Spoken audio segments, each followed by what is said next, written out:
How's the economy here in Southern California and Orange County? Are we creating enough jobs, and are they good jobs? Is the housing market strong or about to burst again? And are homes out of reach for too many people? Nobody better to ask than economist Jim Doti. You know, the guy who turned little Chapman College into booming Chapman University.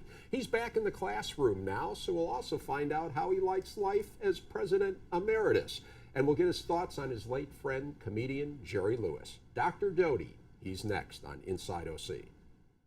Inside OC is brought to you by... Each new community 5 Point brings to life represents a promise delivered. Great neighborhoods are more than just places to live, they are places to connect. 5 Point is a proud sponsor of public television and community programming. Memorial Care is transforming the way healthcare is delivered, keeping our communities and businesses healthy by guiding them on the path to wellness with easily accessible hospitals, physician offices, and outpatient centers. Memorial Care, leading the way.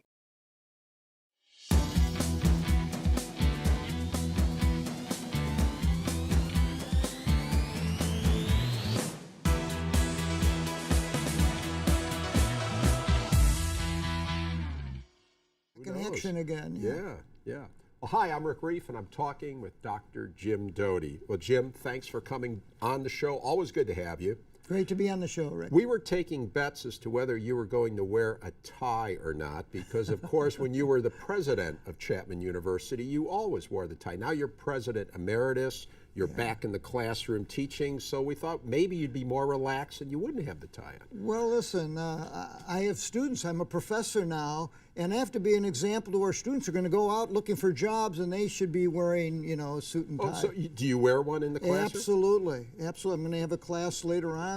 You think I wore this for you? I wore it for our students. For the students. Yeah. How many professors wear ties? I may be it. I may be the only male faculty member who wears a suit. But interestingly enough, a lot of the male students come up after class and say, where did you get that tie? Where did you get that shirt? And ask me questions about style. So I think it's part of the learning process. So you're shaping the workforce of tomorrow in the classroom, wearing a tie. Okay. Old school. Right. Old school. But even though we both wore red ties, not necessary. That's right? in honor of our president. Oh, right. okay. All right. Oh, you said that. I didn't. But anyways, okay. All right. So let's talk about what's going on here in Southern California with the economy. Your forecast is, let's just summarize very quickly, slower growth. Still growing, still expanding. You see it slowing down. But let's get into something that I thought was very interesting. You've raised this point about the kind of jobs that we're creating. Talk about that. Well, many of the jobs that have helped Orange County over the last 5 years, since the recovery began, have been based on housing.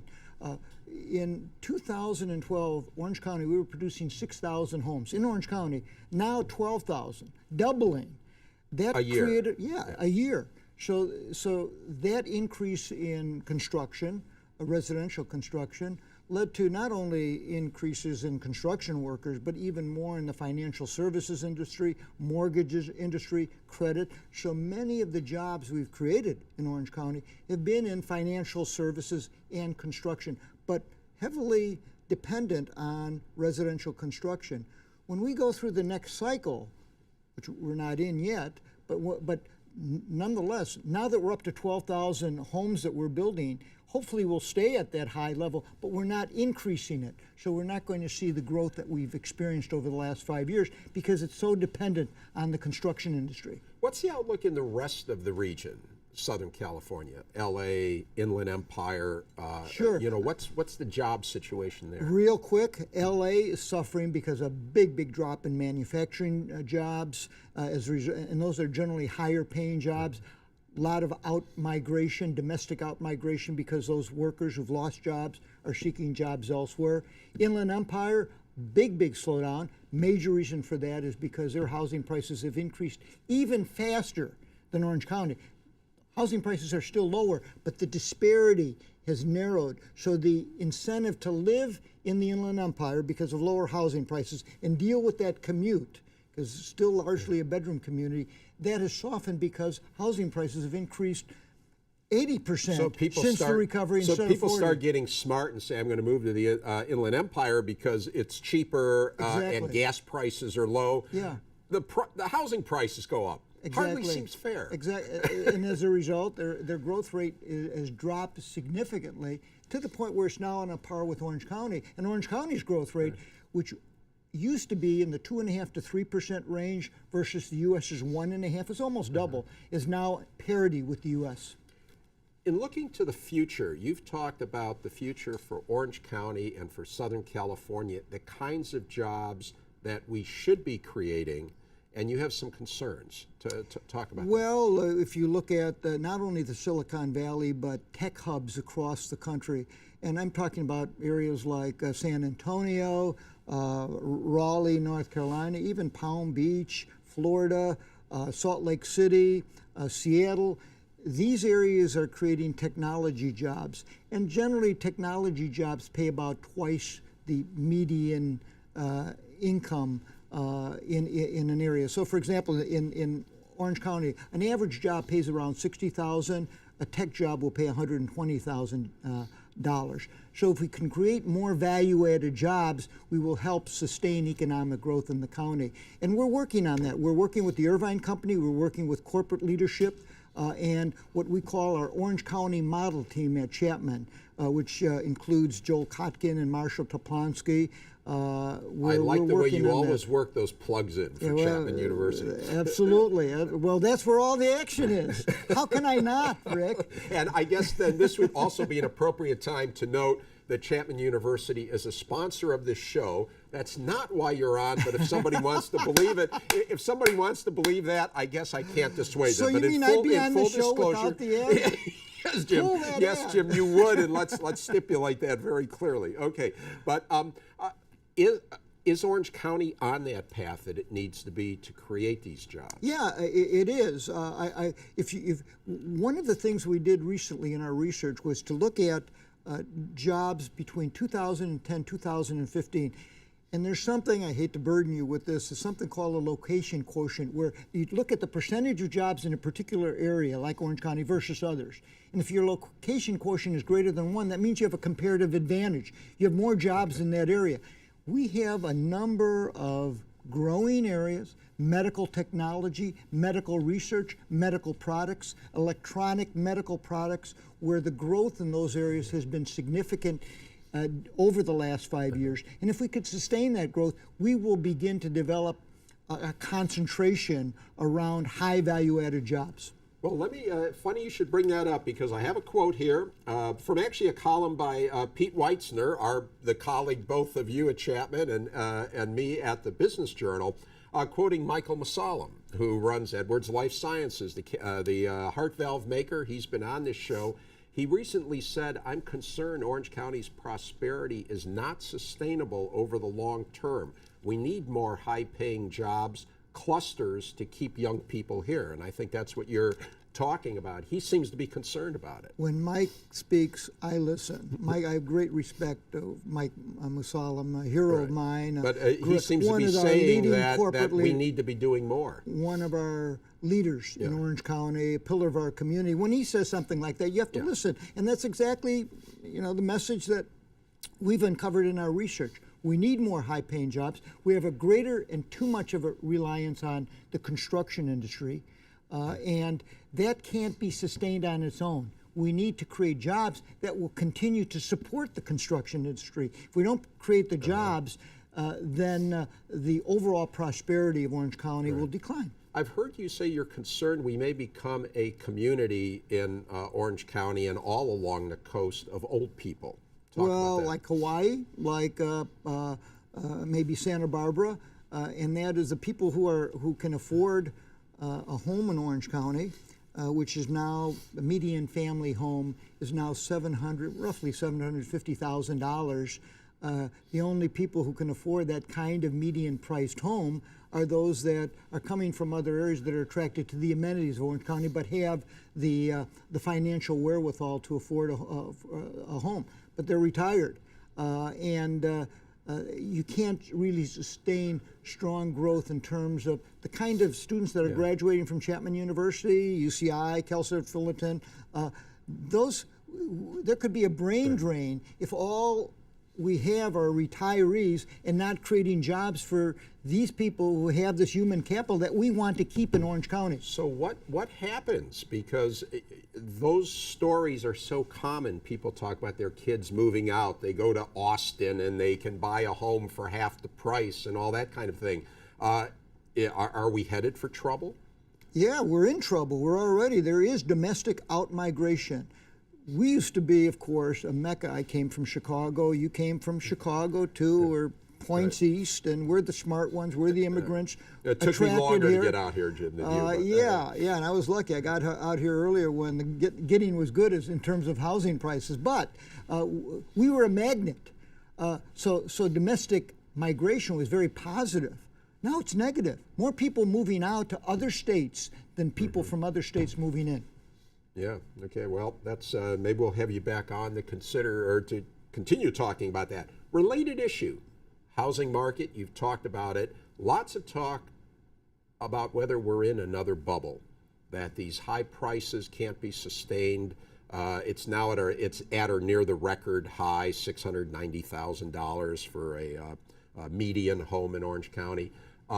Give us the argument for a bubble and the argument against a bubble. And if I could go back to the housing statistics, the median home price is around $750,000. The $650,000, $670,000 is when you include condos with it as well. So anyway, okay. That's all right. So a detached home is more like $750,000, and a unit that includes condos would be somewhat lower. But nonetheless, yeah. we're talking about $600,000 to $750,000. Yeah. Unaffordable for a new Chapman grad who would then be forced to rent at probably a rental value average somewhere around $1,800 for one room apartment. Obviously, that's a problem, and what we need to do. That's why we're talking about creating more of these jobs in high value-added sectors where they can afford this kind of housing. Getting back to your question, can we sustain those housing prices? Well, the retirees are pushing those prices up. Asian investors are pushing those housing prices up. Could they maintain it? Yeah, I'm not talking about any major drop in prices. In fact, there's nothing on the horizon that we can see that would suggest that there's going to be a major correction. Are we in a bubble? Yeah, but the question is, when will that bubble burst? And there's nothing that we see to indicate that. In fact, high housing prices, this is very important, Rick. High housing prices are really a mirror of economic success in many respects. If you can command higher housing prices, that means you have higher income people living in that area. But as you just noted, if it's all very wealthy people and largely elderly people, and all the people who actually do the work, whether they're working at Disneyland in the service industry or they're working at a restaurant or whatever, they can't live here. Or the kid graduating can't live here. At some point, something pops. Well, let's not get too. I teach statistics now, so I'm going to give you mini statistics. This is my lecture that I'm going to give later this afternoon. I'm being lectured by Jim Doti. I consider it an honor. That's a median price, $750, $650, depending upon which one you take. But there's a lot of dispersion around that on the low end. And when we talk about low end, that's when we get into the $1,800 rental values. But it could get lower rentals in certain areas of the county where people with lower incomes can afford that. There is enough diversity, enough dispersion where there is affordability. But if you can create a high value added county where you're creating high value added jobs, that creates economic prosperity. I hate to suggest trickle down here, but it creates prosperity for lower income individuals as well. And their incomes will be higher than where they might be in Houston or San Antonio or Austin. All right, so you're making me feel a little better. Let me give the one argument I think that might be the most compelling for a bubble, which is affordability. If you look at affordability in Orange County, in other words, income compared to what a payment is for rent or for a mortgage, out of whack. We are really high in Orange County, higher even than in the Bay Area where the homes cost even more than here because they make more money. If you take the average income here compared to the average home, it's a huge disparity. Is that a suggestion that we might be in a bubble. Possibly, but when you look at income to housing price ratios, which is often what one looks at, and say, my goodness, how can anybody afford a home here? People overlook a very important fact of economic life, and that is when people have a higher income, not only will they spend more on housing, they will spend a disproportionately high amount of their income on housing. There's something called, which I'm not going to bore you with, income elasticity, but basically what it says is if your income goes up 10%, you'll actually spend about 20% more on housing. So higher income areas will have a higher home to debt ratio because of that. Okay, all right, man, you are really optimistic. At least today you are. All right, so let's talk a little bit about life after the presidency. For many years, what was it, 25 years or something? 25 years, not counting the 2 years I served as acting president. Turning Chapman College into Chapman University. You've been on this show and we've talked about the tremendous growth of Chapman University. You have now retired from that. You're back in the classroom. Is it hard? Is it a hard adjustment? Well, first of all, one thing that makes it a lot easier, and I don't mean to sound patronizing here, but I love Chapman University. We had a positive trajectory, and it's nice to go back to the classroom knowing that we're still on that positive trajectory with Daniele Stroop as our president. He's doing a terrific job. So I could go back and really focus on my teaching and on my research. And it's a change of pace. I love it. I was trained as a PhD graduate to do research, and now I'm back in the saddle again. I enjoy teaching again. I love it. Going back into the classroom full time after what you've done, does it give you a different perspective? How has it changed you as a teacher? Well, I have greater appreciation for our faculty and all the work they do. And I also see the importance of research in quality teaching, in statistics, econometrics. I'm often using my own research examples. Some of the stuff that we're doing in Orange County, some of our forecast work, I integrate that in the classroom experience, hopefully making a dry course like statistics or even drier econometrics more lively. All right, let me put you on the spot. What do you miss the most about being president, and what do you miss the least? The thing I miss the most is when I would go travel or anything, even around Orange County, and I would see something interesting architecturally, sculpture, an idea that I would get for our campus. I'd take a photograph, bring it back, share it with our development team, and talk about can we do this at Chapman? Can we improve the campus this way? I love that. I love design. I love the aesthetics of the campus. So that I miss because I try to stay out of Daniele's and everybody else's hair. And quite frankly, Rick, research kind of sucks your time. People ask me, don't you have a lot more time to do this or that? No, because when you're doing research, it's like a bottomless pit. You get so into what you're doing that whatever available time you have, you'll put into research activity. So what do I miss? I really miss seeing the trustees on a regular basis, working with them as often as I did. I still have great friendships with many of them, but it's not what it used to be. So I miss that interaction. So what don't you miss about the job? I don't miss the heavy time commitment in terms of social calendar.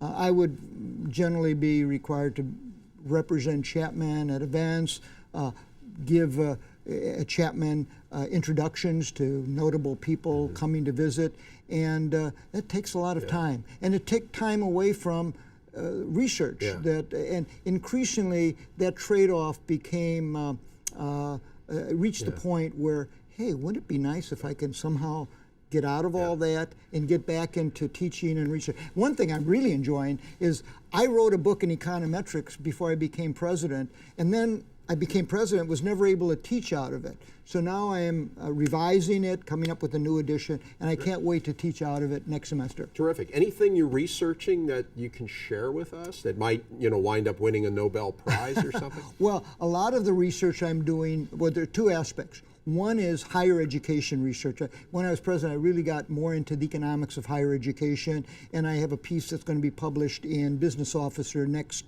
month, which relates to something that I think will be very important, and that is how do university presidents, how does university leadership, trustees, what can they do to increase net assets? What are the kinds of things they need to think about price-wise, tuition-wise, scholarships to increase net assets? So that's one aspect. The other is my increasing interest in Orange County's future and the kinds of things we can do to bring together leadership so that the Orange County leadership can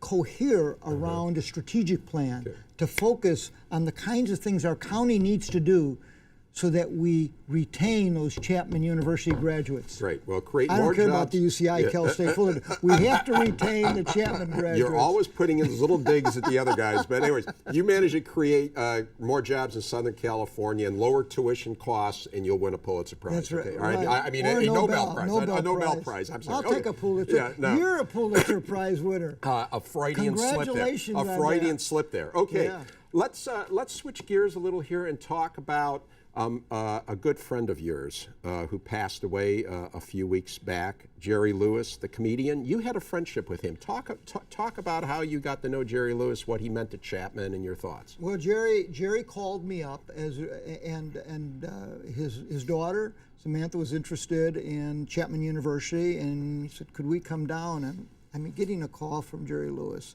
I grew up in the 50s. The Martin and Lewis films, I would wait in line at the Will Rogers Theater to see these films. I mean, that was our bread and butter. I mean, he's a icon, entertainer. So this was a thrill. But then when he did come down and I met him and found out what a fun, great guy, in spite of health difficulties, he was still the Jerry Lewis we all love. Yeah. Great guy. And he received an honor from Chapman. He received our American Celebration Entertainer of the Year award. And I'll never forget. I interviewed him at American Celebration, and one of the things I wanted to do was have a clip to show everyone. I selected a clip from Cinderfella where he did this remarkable dance routine. Remarkable. He comes down the steps. Remember that? I remember that. That wasn't choreographed. He did that impromptu. Yeah. Perfect step, perfect with the music. I mean, the guy's a genius. No and question. He had you on the telethon, didn't he? Yes. His famous telethon. Well, it was a surprise. You didn't have me on. It was in Vegas, and Frank DeBella and Paul Musco and we flew down with Milan Panic, the four of us, and we just barged in on the show. And he was stunned, and we presented him with an honorary degree from Chapman University. Very cool. It was a real high point during my 25 years as president. And he couldn't be more gracious, and he just fell on the floor laughing when we came out. But he was really honored and touched by it. That's great. You are a man of many talents. You do many things. You are a fitness buff. You climb peaks, and you run marathons. And what we're looking at a picture right now of you just recently completing the Boston Marathon, and we're going to see another picture of a young boy here. Tell us what this is all about. Well, this was my 10th Boston Marathon, and I wanted to do it special. So I know many of the runners run for a charity, and it's the first time I thought, gee, I'd like to run for a charity, and so I ran for Dana-Farber, which is what used to be called the Jimmy Fund. Ted Williams made it very famous back in the 40s. And now it's Dana-Farber Cancer Institute. And my wife Lynn and I put up some money. We wanted to match it. We wanted to raise $10,000. Turned out, because of the wonderful, supportive people in Orange County and wonderful friends of mine, I raised $42,000. It sounds like Jim Doti. You wanted 10, you wind up with 42. That's typical. Yeah, well, it's not Jim Doti. It's because of the people I know.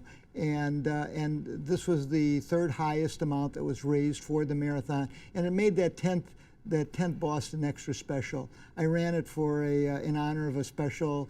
I'm not going to mention the name, but a special young boy who's 3 years old, who has leukemia, and he's a real fighter. He's going to pull through, I know, and he's the son of one of our faculty members at Chapman. When I came back and put that I gave him the Boston medal that I ran, that I received at the end of the race. I put it on. I thought maybe a 3-year-old kid, what the heck is this? Or he's not going to.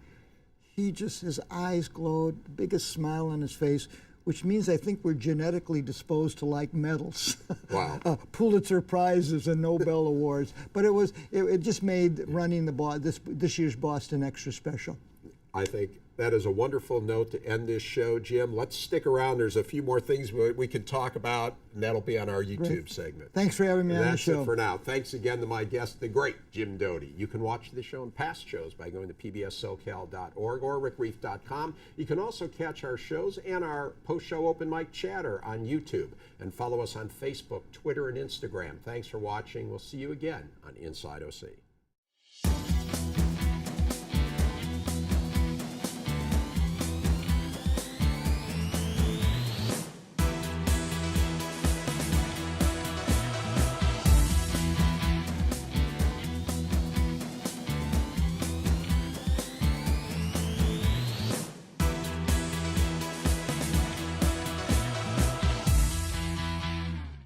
Inside OC is brought to you by... Each new community 5 Point brings to life represents a promise delivered. Great neighborhoods are more than just places to live, they are places to connect. 5 Point is a proud sponsor of public television and community programming.